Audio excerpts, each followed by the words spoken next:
today's competitive world, crafting a standout resume is essential.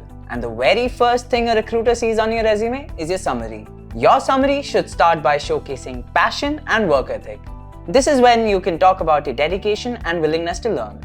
Next, highlight the top skills that are relevant to your job role, like communication, problem solving, and teamwork. And what about your career goals? Briefly outline your dreams and how your skills align with them. Now, let's update the projects and achievements section of your resume. Firstly, prioritize relevance.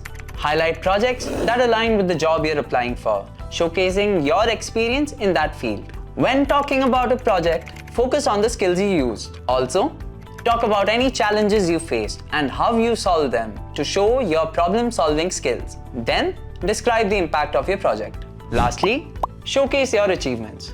Highlight any notable successes and accomplishments, whether they are from your projects, extracurricular activities, or personal endeavors. Follow these tips to impress your potential employer.